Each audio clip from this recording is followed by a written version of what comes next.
పట్టుదలతో చేస్తే సమరం hi friends, welcome to our channel smart Ram Tirumala vlogs. అందరు బాగున్నారా అండి? మేము చాలా బాగున్నాం.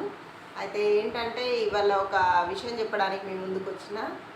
నేను ఇంతకుముందు అంటే ఇప్పుడు మ్యారేజ్ అయింది, మ్యారేజ్ కాకముందు నేను జాబ్ చేసేదాన్ని. ఎక్కడ అనంటే ఒక కంప్యూటర్ సెంటర్లో చేసేదాన్ని. అప్పుడు చేస్తూ ఉంటే నాకే అనిపించేది, అబ్బా ఊకే ఈ ప్రైవేట్ జాబ్లేనా, గవర్నమెంట్ జాబ్ ఉంటే బాగుండు అని అనుకునేదాన్ని. కానీ గవర్నమెంట్ జాబ్లకు అప్లై చేసి వాటికి రాసి విసుగు వచ్చేసింది. తర్వాత ఏమనుకున్నానంటే నాకంటూ ఒకటి స్వతహాగా బిజినెస్ ఉంటే బాగుండు అని నేను అనుకున్నా. అయితే ఆ వేలో వెళ్ళడానికి ఏంటంటే నాకు ఒక ఛాన్స్ వచ్చింది. అప్పుడు ఏంటంటే లోన్స్ పడ్డాయి. ఎప్పుడు అనంటే నా పెళ్ళి కాక ముందు, ఏ ఇయర్ అంటే 2019లో పడ్డాయి.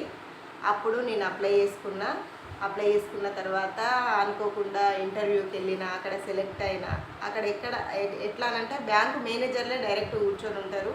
ఇక్కడ మాకు మున్సిపల్ ఆఫీస్లో ఇంటర్వ్యూలు జరిగినాయి. అక్కడికి వెళ్ళిన చాలామంది వచ్చిళ్ళు. ఎట్లా అనంటే సెలెక్ట్ చేసుకుంటారు వాళ్ళు, మనము ఆ బిజినెస్ చేయగలమా అన్నట్టుగా సెలెక్ట్ చేసుకుంటారు.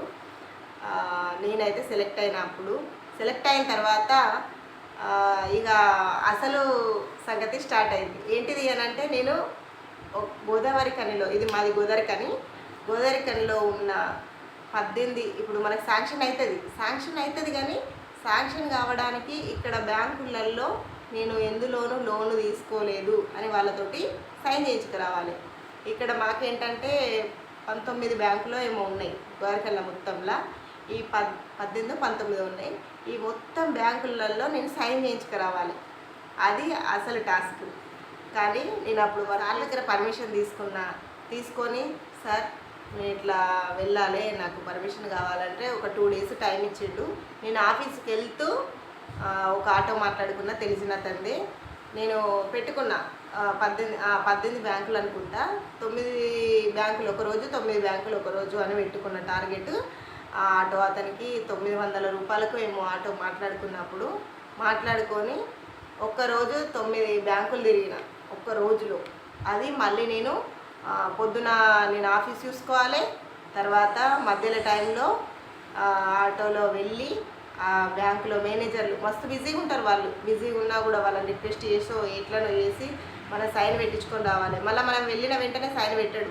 మన అకౌంట్ మీద ఏంటిది లోన్ ఉందా లేదా ఈ అమ్మాయికి అని అన్నీ చూస్తాడు అన్నట్టు. నా ఆధార్ కార్డు వాటిని కొట్టి చూస్తాడు.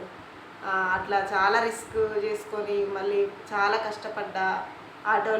ఆటో మాట్లాడుకొని తిరగడము నేను ఒక్కదాన్నే ఫ్రెండ్స్. ఎందుకంటే ఇప్పుడు మా అమ్మకు తెలియదేమో, మా నాన్న వర్క్కి వెళ్తాడు, మా తమ్ముడు వాడి వర్క్ వాడిదే.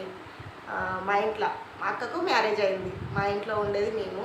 ఇక నేను ఒక్కదాన్నే వెళ్ళాలి, అన్నీ చూసుకుని. మొత్తానికైతే నేను సైన్ చేయించుకొని వచ్చిన తర్వాత మున్సిపల్లో కూడా అక్కడ కూడా చెక్ చేస్తారు. అక్కడ చెకప్ అయిపోయింది, అంటే చెక్ చేస్తారు ఫామ్స్ అనేది కరెక్ట్ ఉందా లేదా అని చెక్ చేసి వాళ్ళు కూడా ఓకే చేసిన తర్వాత మన బ్యాంకులోకి చెక్ వస్తుంది. అంటే బ్యాంక్ వాళ్ళే ఇస్తారు. చెక్ వచ్చింది తర్వాత తీసుకున్న తర్వాత ఏంటిది అంటే నేనేం బిజినెస్ పెట్టాలి అని నేను అనుకున్నప్పుడు, అయితే ఏంటంటే నేను ఎంత పెట్టినా అని మీకు తెలియదు కదా. 1 lakh పెట్టిన, 1 lakh 1 లక్షకు పెట్టుకున్నా. 1 లక్షలో నేను ఏం పెట్టగలను అంటే కిరాణం ఒకటే ఉంది. అంటే అంతకుమించి అమౌంట్ ఇస్తేనేమో కొంచెం పెద్ద షాపులైనా పెట్టుకుందాం, కానీ అంతకుమించి ఇవ్వలేదు. ఎందుకంటే ఇప్పుడు నేను చేసే దాన్ని బట్టి వాళ్ళు ఇస్తారు కదా. అంటే ఇంకా నేను ఎక్కువ మొత్తంలో చేయగలను అనేది వాళ్ళు చూసుకుంటారు కదా ఫ్రెండ్స్. అట్లా అయితే నాకు 1 lakh ఇచ్చిళ్ళు. 1 lakh తోటి నేను ఏం పెట్టగలను అనేది చూసుకొని ఒక షాప్ అయితే పెట్టిన. అంటే షాప్ అంటే టేలా తయారు చేయించుకున్న. దానికి ఎంత అయిందంటే 25 ఎబో, అంటే 30,000 వరకు అయింది. ఖర్చులతోటి 35,000 వరకు అయింది. 35,000 అది కూడా ఇక మా నాన్నకు తెలిసిన కాడ మాట్లాడి చేయించుకొని తీసుకొని వచ్చిండు. ఒక ప్లేస్లో పెట్టినాము. తనకైతే టీల తయారైంది, వచ్చింది. ఆ రోజైతే ఫుల్ హ్యాపీగా ఉన్నా. ఎందుకు అనంటే మనము కష్టపడి ఏదైనా సాధించినప్పుడు ఎంత హ్యాపీగా ఉంటుంది ఫ్రెండ్స్. అట్లనే నేను కూడా ఫుల్ హ్యాపీ అయినా. టీల పెట్టుకున్నా. ఇక దాంట్లో సామాన్లు కూడా ఇక మనకి వేయడానికి వస్తారు కదా వాళ్ళు, వాళ్ళ దగ్గరనే తీసుకునేదాన్ని. తీసుకొని మెయింటైన్ చేసిన చాలా రోజులు, ఒక 1 ఇయర్ వరకు చేసిన. 1 ఇయర్ తర్వాత ఇక మ్యారేజ్ అయింది. మ్యారేజ్ అయిన తర్వాత మా అమ్మ చూసుకుంటుంది. ఇప్పుడు మట్టుకు ఇక ఇంట్లోనే ఉంటుంది మా అమ్మ కూడా. షాపింగ్ ముందు నేనే పెడదామనుకుంటున్నా మళ్ళీ దాన్ని, అంటే రీఓపెనింగ్. మీరు ఇట్లనే నన్ను సపోర్ట్ చేయండి ఫ్రెండ్స్. అది ఓపెన్ చేయాలి, నేను మంచిగా నడిపియాలి. చూద్దాం ఫ్యూచర్లో ఎట్లుంటుందో. ఓకే ఫ్రెండ్స్, ఈరోజైతే మనము మా టీలను చూసేద్దాం. పట్టుదలతో చేస్తే సమరం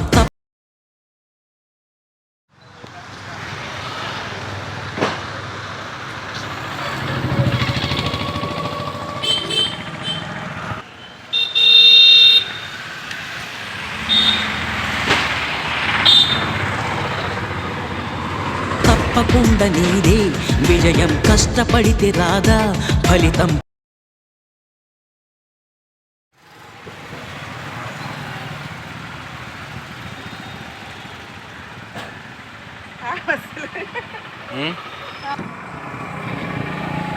హాయ్ ఫ్రెండ్స్, తాళం రావట్లేదు. ఇక మా ఆయన తీసుకున్నాడు. చాలా రోజులు అయింది దీన్ని ఓపెన్ చేయక, అందుకే కొంచెం జంగు పట్టినట్టుంది, అంటే తుప్పు పట్టినట్టుంది.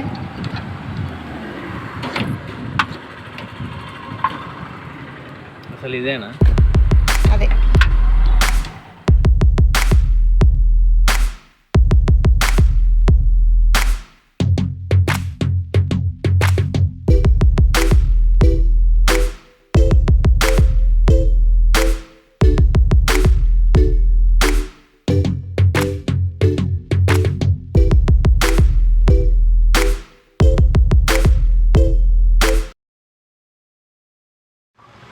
తేల చూపెడదామని వచ్చినాం ఫ్రెండ్స్, కానీ తాళం రావట్లేదు. ఇవ్వండి, తుప్పు పట్టిపోయింది మొత్తం. నేను ఓపెన్ చేయట్లేదు కదా, మా అమ్మ కూడా ఓపెన్ చేయట్లేదట. ఇక చాలా రోజులు అయింది. ఇక్కడ చూడండి ఒకసారి ఎట్లయిందో. అందరూ చిటిక బిడ్డలన్నీ వారేసిండు. ఇక్కడ చెత్త చూడండి, చెత్త కూడా ఇక్కడనే కుప్ప చేసిండు. ఇట్లా అయింది అవతారం అంతా దీన్ని. మళ్ళీ ఒకసారి వీడియో మళ్ళీ పెడతా ఫ్రెండ్స్, ఓపెన్ చేసి లోపల ఎట్లుంది అసలు మంచిగా క్లీన్ చేసి చూపిస్తాం మీకు. ఎంతో అనుకుని వచ్చిన షాప్ ఓపెన్ చేసి మీకు చూపిద్దామని, కానీ ఇట్లా అయింది. కానీ నో ప్రాబ్లం, మళ్ళీ ఇంకోసారి వచ్చినప్పుడు ఖచ్చితంగా చూపిస్తా.